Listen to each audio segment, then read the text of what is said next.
So today we'll talk about cooperation, especially in conflictual times, which seems to be the times we're in right now. And can we reimagine a different way forward? So my name is Peggy van der Plas. If you have never listened or watched this podcast, thank you for being here. I talk about all things I'm interested in. So that can go from health to economy, business, and right now let's talk about democracy. So, um, I'm sure you realize we're living in an era of increasing polarization. So whether we're talking about really like political turmoil, economic uncertainty, social divides, ideological clashes, I mean, the narrative, really the dominant narrative right now is conflict. And you can see the rise of extremist parties, the culture wars. Obviously, we've seen that for quite some time.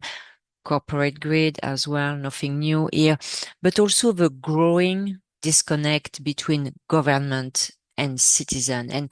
And all of that really contributes to a world that feels even more adversarial than in the past. And so the question really is there another way? So last week I went to a lecture, super interesting lecture by a professor from Colombia. His name is Professor Bernard Harcourt. He's French. He's American, but I guess his parents must be French because he speaks French and his first and last names are French. But anyway, so I went to listen to one of his lecture here in Toronto at the Munk school, and he wrote a book on cooperation and really about, political, economic, social theory. And his argument is really about we have built our political and economic systems on competition. But what if we shifted our focus to cooperation? So hence the topic. So, and I mean, the idea is not new, obviously. But what he proposes is a radical, I'm not sure I really like that word of radical, but an alternative to capitalism and hierarchical, this top-down governance. Really a model that is more cooperative based, where democracy, economic production, social relations are restructured around collaboration versus competition. So his work is not some, abstract theory. It is rooted in historical precedents and in current realities. I'll go into that in a second.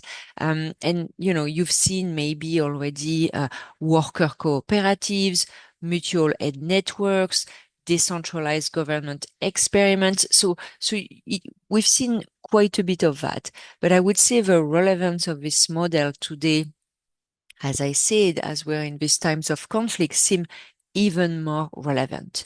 And if we are really serious, which, might not be the case for everyone, but if we are serious about solving, this systemic inequality, economic instability, political dysfunction, we really need to rethink the very foundation of our institutions. Because obviously, if we do the same thing, we're going to get the same results. Seems obvious. We spoke quite a bit in the past about Einstein's definition of insanity, doing the same thing, expecting different results. So the way Professor Harcourt described that is, he called it a cooperatist model.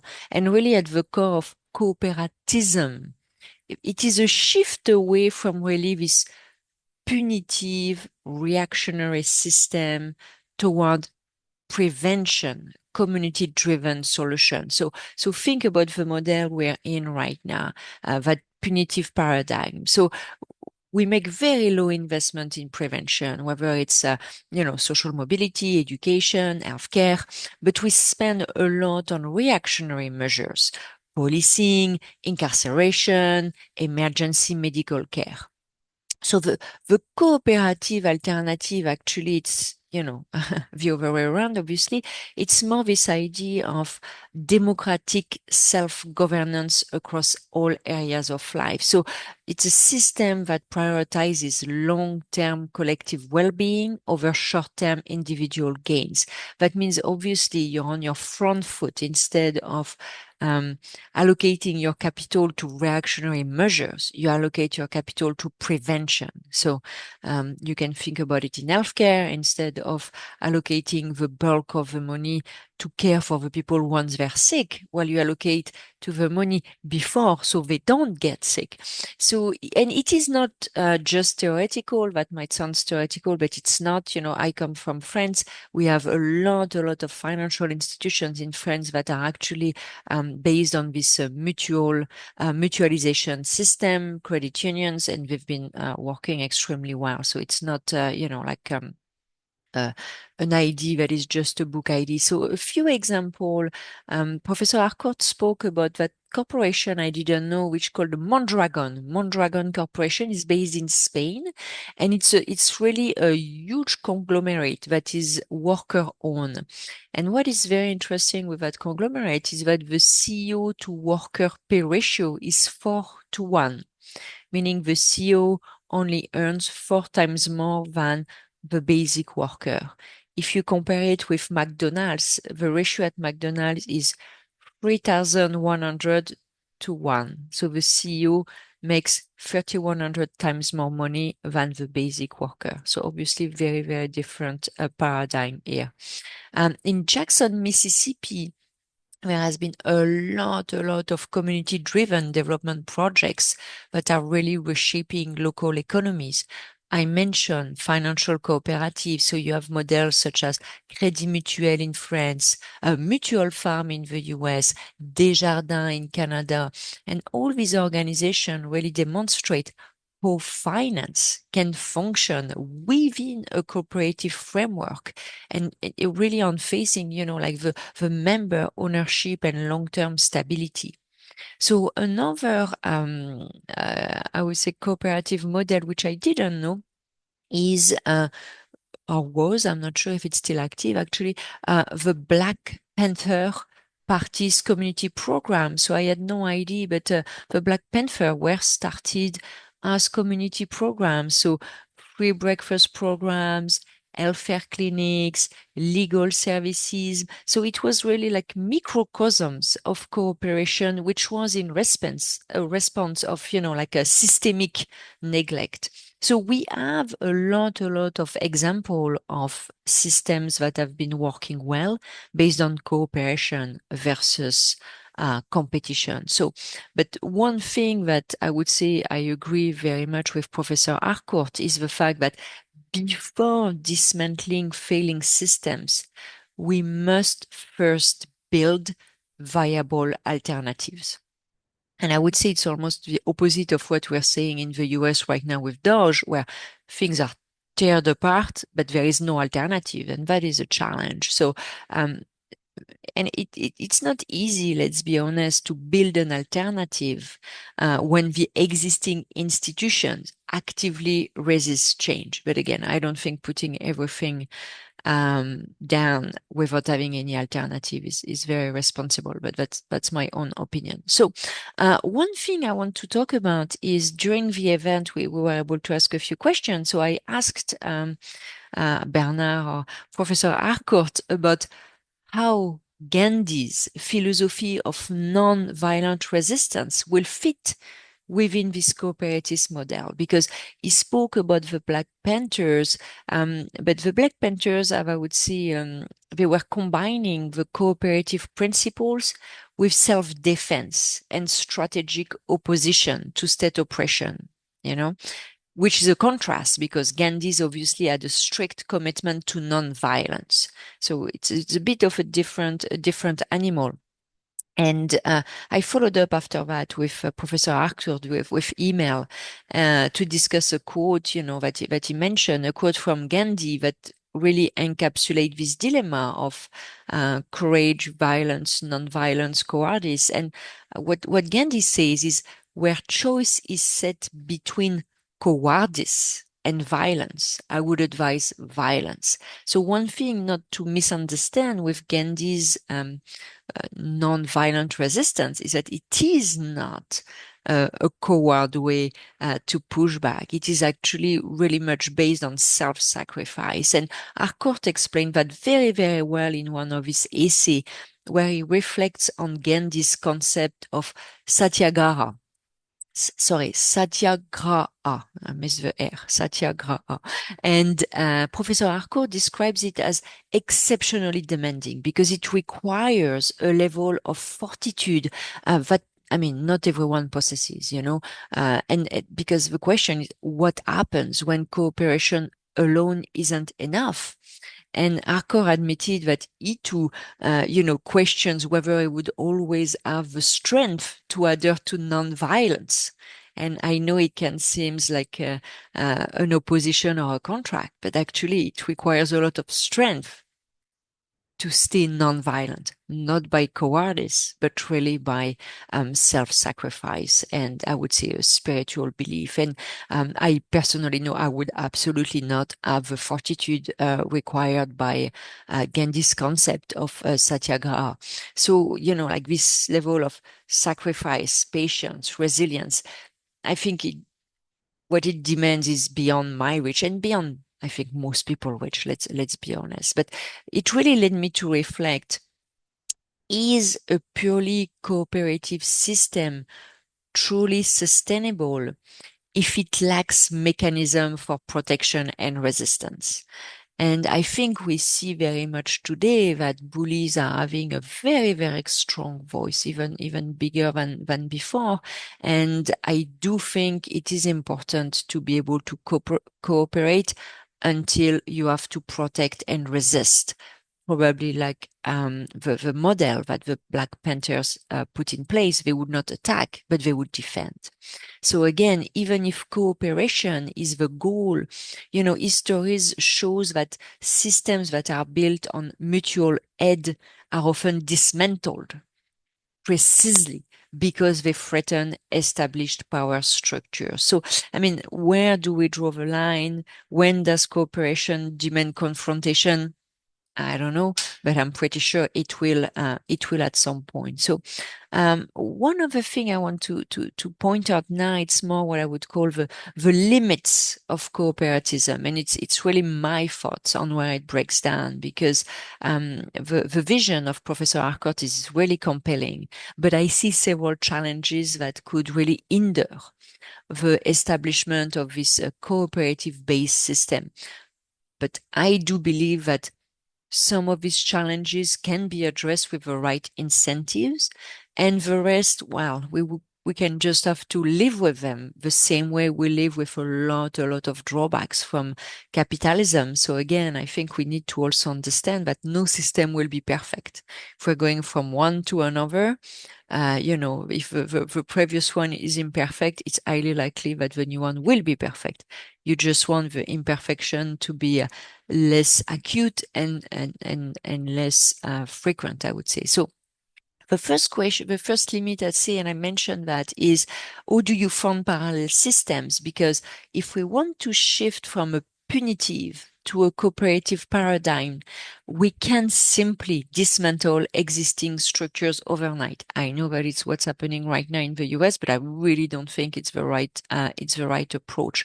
The challenge is running two systems simultaneously. And again, I mentioned healthcare. So if you're running the current like sick care system, which manages a posteriori care, but at the same time, you have a prevention-based healthcare system, the cost will be very prohibitive, and that would face extreme political pushback. So how do we fund the transition? And how do we ensure its sustainability? So that is a bit of a challenge. The challenge as well with prevention, usually, I find it a bit more difficult to convince daughters because it's easy to show how you cured someone from cancer. It's more difficult to show how you prevented someone from having cancer. And I think very often this return on investment, these business cases, the more difficult they are to prove, the more challenging it is to get support. And I think that's one of the challenges as well of prevention, with obviously the current players not being necessarily very keen in losing their turf. So the second limit I see, and I think it's a very important limit, is how do you prevent the free riders? And it's always the same thing. If everyone contributes equally, how do you ensure that some don't take advantage of the system while giving nothing back? Or maybe to have someone who's giving less but take as much or takes more. And, like I actually embody this challenge because I grew up in France. So the government invested heavily in my education, my healthcare, opportunities, and I left for Canada after only working for a couple of years in France. So it is France who took the cost, but it's Canada that's reaping the rewards. And that is something you can look in the context of cooperatism, where you're like, okay, well, maybe someone is staying in an environment that is very supportive. And once they took everything they could from the system, they go elsewhere. It was not my intent when I did it, to be totally honest. But now, thinking back on it, this is what happened. The French taxpayer paid, and yes, my parents to some degrees paid taxes, but they never paid, I would say, the amount of money that was allocated to my health and my studies and obviously the rest to cover for my costs. So technically, I was a net negative for France, and I'm a net positive for Canada because they never paid one dime for me, and the taxes and the investments and the spending is made in Canada. It doesn't prevent people to tell me to go back to France. That has happened to me more than once in Canada because visibly for some geniuses, immigrants are not allowed to question the system, even if they are participating and funding it. So it's a bit this pay up and shut up type of mindset, which is visibly expected from migrants. But anyway, that's another story. It always makes me laugh when people push back on immigration. It's like, well, sometimes we're actually paying more than we're getting. So anyway, so the third limit is, does cooperatism reduce mobility?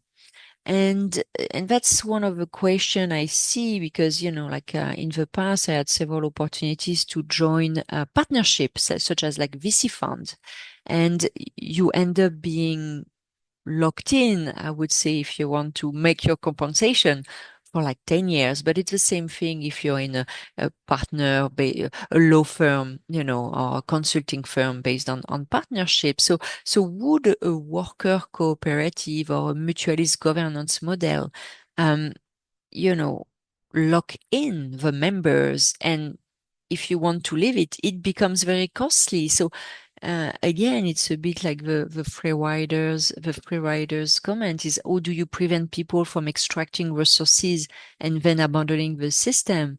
But the other way around, would cooperative systems restrict individual freedom, in ways we don't fully understand? So that is something that I believe is also important. Are we putting ourselves in a corner when we join this type of organization?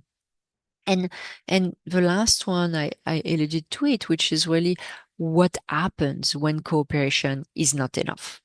So, as I mentioned, the Black Panthers, they really master these cooperative structures. They still face brutal opposition by the government. And, as Godi quote suggests, is it better to resist violently than to be complicit in oppression? So, how do you balance cooperation with self-defense in a world that is inherently conflict driven? So these are some of the limits I want to let you with. Of course, these limits can be overcome, like you can put incentives, you can, and some you just have to live with them because, as I said, no system is perfect. So, like the final thoughts, which are really, can we make this work? Like my background is in finance, and I would say since the 2008 financial crisis, I've been pondering our economic system more and more because I really see it anchored in, this mutualization of costs and privatization of profits, while at the same time we're neglecting, like prevention in favor of the, care a posteriori. And I'm just going to give you one example, but you can use that in pretty much any industry. So if you look at the food and healthcare industry, so step one, corporations, sorry. So food and beverage corporations, they sell ultra processed, unhealthy food. Because it addicts people and also because it's cheaper to do it.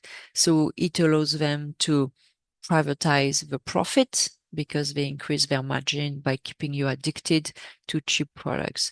At the same time, the medical industrial complex don't invest or invest very little in health prevention and promotion.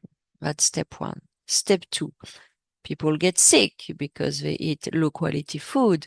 So now you're seeing the privatization of profits by the medical industrial complex, which healthcare is paid by the taxpayers, and that is the mutualization of costs. So you already see in these two steps, the food and beverage industries are privatizing the gain.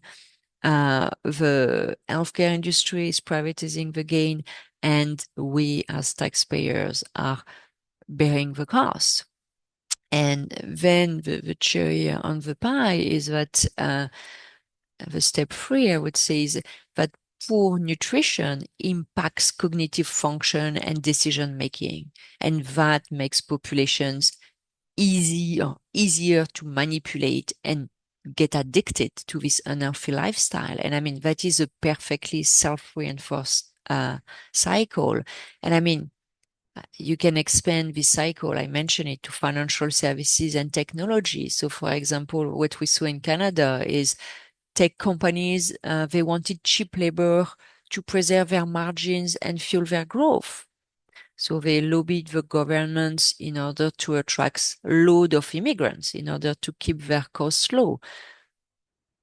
Tech companies, institutional investors thrive, privatization of profits.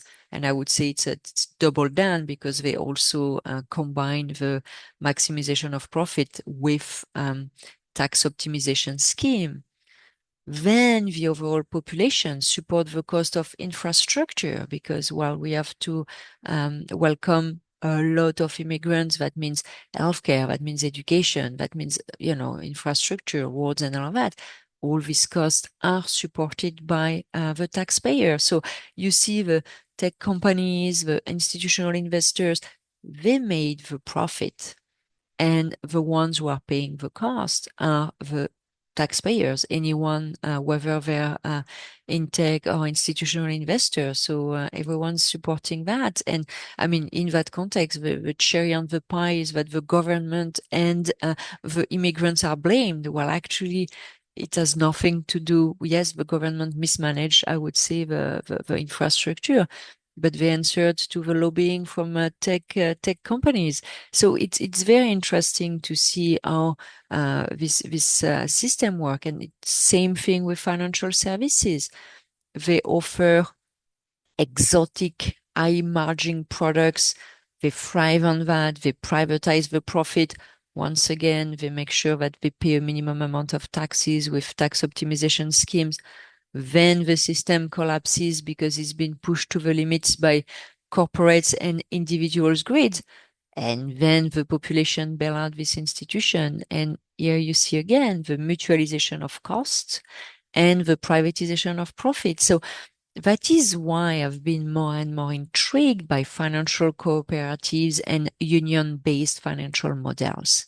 Because unlike shareholder-driven banks where, short-term gain dominates really the decision making. It's like the next quarter mindset. When you look at cooperative banks, again, like Desjardins, Crédit Mutuel, they prioritize long-term stability, ethics, and members' well-being. And that is something that, I believe it's time we put first. So, but again, even in financial services, the incentives and power dynamics favor extractive models over cooperative ones. That is unfortunately the nature of the beast. So, I mean, the question remains, can cooperatism be scaled effectively? Or will it remain a niche alternative? Can prevention-focused model gain enough traction when they don't produce immediate ROI? But also, how do we prevent the exploitation or co-optation of cooperative systems? So, I mean, I don't have the answers to all of these questions. I just know that, the current path we're on is not sustainable for us as individuals, for the planet as well. And I thought this reflection from Professor Harcourt was very interesting, and again, very aligned with the way I look myself as the mix of economic, social, and politics, and hopefully finding new models that are probably more bottom up and more beneficial to all of us. So I hope you enjoyed that podcast. You can always find me on my website, PVDP Advisory. It's under peggyvandeplage.com, and it's about what I do for a living in public affairs, in investor relations, all this great stuff, finance, and everything related to business.